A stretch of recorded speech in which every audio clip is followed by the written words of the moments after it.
सूर्यपुत्र कर्ण। नमस्कार दोस्तों, ये कहानी दानवीर कर्ण के बारे में है। ध्यान से सुने और अच्छा लगे तो लाइक कर कमेंट में सूर्यपुत्र जरूर लिखें। और अगर आप हमारे चैनल पर नए हैं तो चैनल को सब्सक्राइब कर बेल आइकॉन को जरूर दबाएं, जिससे आपको ऐसे ही और कहानी वीडियो का नोटिफिकेशन सबसे पहले मिल सके। तो आइए शुरू करते हैं। यह कहानी ऐसे योद्धा की जिसे लोग दानवीर कर्ण के नाम से जानते हैं। कर्ण पांडवों में सबसे बड़े थे और इस बात का पता सिर्फ माता कुंती को ही था। कर्ण का जन्म कुंती के विवाह से पहले ही हो गया था, इसलिए लायक लाज के डर से कुंती ने कर्ण को छोड़ दिया था।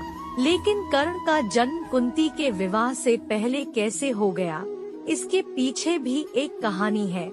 बात उस समय की है जब कुंती का विवाह नहीं हुआ था और वह सिर्फ राजकुमारी थी। उसी दौरान ऋषि दुर्वासा पूरे 1 वर्ष के लिए राजकुमारी कुंती के पिता के महल में अतिथि के रूप में ठहरे। कुंती ने 1 वर्ष तक उनकी खूब सेवा की। राजकुमारी की सेवा से ऋषि दुर्वासा प्रसन्न हो गए और उन्होंने कुंती को वरदान दिया कि वो किसी भी देवता को बुलाकर उनसे संतान की प्राप्ति कर सकती है। एक दिन कुंती के मन में आया कि क्यों न वरदान की परीक्षा की जाए। ऐसा सोचकर उन्होंने सूर्य देव की प्रार्थना करके उन्हें बुला लिया।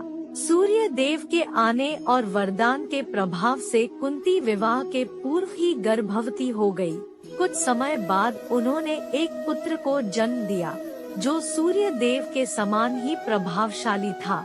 साथ ही जन्म के समय से ही उस शिशु के शरीर पर कवच और कुंडल थे। कुंवारी अवस्था में पुत्र की प्राप्ति के कारण लोकलाज के डर से कुंती ने उसे एक डिब्बे में बंद करके नदी में बहा दिया। बक्सा एक सारथी और उसकी पत्नी को मिला जिनकी कोई संतान नहीं थी। वो दोनों कर्ण के रूप में पुत्र को पाकर बहुत खुश और उसका लालन पालन करने लगे।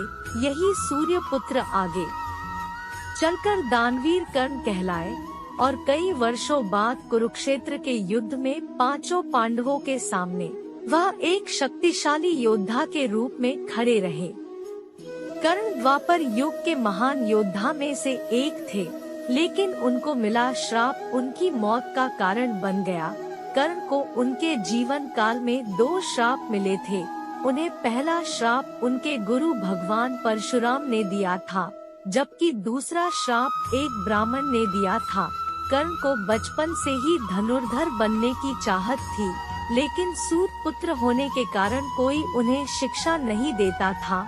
जब वह धनुर्विद्या सीखने के लिए गुरु द्रोणाचार्य के पास जाते हैं तो वह भी कर्ण के सूत पुत्र होने के कारण उसे धनुर्विद्या देने से मना कर देते हैं। इससे कर्ण निराश होकर भगवान परशुराम के पास पहुंच जाते हैं।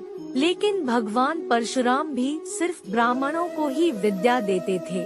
अब कर्ण किसी भी तरह से धनुर्विद्या सीखना चाहता था तो वह भगवान परशुराम से झूठ बोलता है कि वह ब्राह्मण है। भगवान परशुराम भी कर्ण को ब्राह्मण समझकर उसे शिक्षा देने लगते हैं। जब कर्ण की शिक्षा खत्म होने वाली होती है तब एक दिन उनके गुरु भगवान परशुराम दोपहर के समय कर्ण की जंघा पर सिर रखकर आराम कर रहे होते हैं। थोड़े समय बाद वहां एक बिच्छू आता है जो कर्ण के जंघा पर काट लेता है। अब कर्ण सोचता है कि अगर वह हिला या बिच्छू को हटाने की कोशिश की तो गुरु परशुराम की नींद टूट जाएगी, इसलिए वह बिच्छू को हटाने की बजाय उसे डंक मारने देता है। कर्ण काफी समय तक बिच्छू के डंक से होने वाले दर्द को सहता रहता है।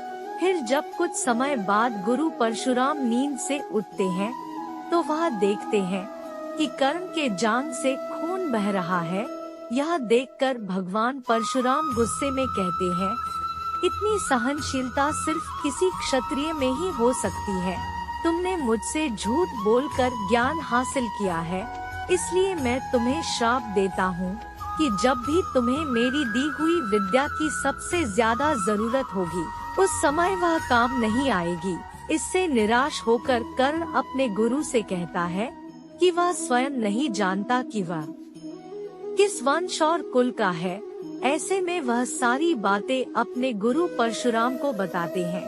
यह जानने के बाद भगवान परशुराम को श्राप देने पर पछतावा होता है, लेकिन दिया हुआ श्राप वापस नहीं लिया जा सकता था, इसलिए वह अपना विजय धनुष कर्ण को वरदान के रूप में देते हैं। इसके बाद कर्ण भगवान परशुराम के आश्रम से विदा लेते हैं। इस घटना के कुछ वर्षों बाद एक दिन कर्ण जंगल में किसी अत्याचारी राक्षस का पीछा कर रहे होते हैं। वह राक्षस को निशाना बनाते हुए उसे मारने के लिए बाण चलाते हैं, लेकिन राक्षस अचानक गायब हो जाता है और बाण दलदल में फंसी एक गाय को लग जाता है। बाण लगने से गाय की वहीं पर मौत हो जाती है। उस गाय का स्वामी एक ब्राह्मण होता है, जो गाय की दुर्दशा देखकर कर्ण को वहीं पर श्राप दे देता है। श्राप में ब्राह्मण कहता है कि जिस तरह तुमने एक असहाय गाय को मारा है, ठीक उसी तरह ही एक दिन तुम्हारी भी मृत्यु होगी। आगे चलकर इन दोनों श्राप का प्रभाव महाभारत के युद्ध में नजर आया। युद्ध के दौरान कर्ण के रथ का पहिया दलदल में फंस जाता है। जब कर्ण उसे निकालने के लिए रथ से उतरता है, तभी अर्जुन बाण चला देता है, जिससे कर्ण की मृत्यु हो जाती है। दोस्तों, आपको कहानी कैसी लगी कृपया कमेंट करके जरूर बताएं। धन्यवाद।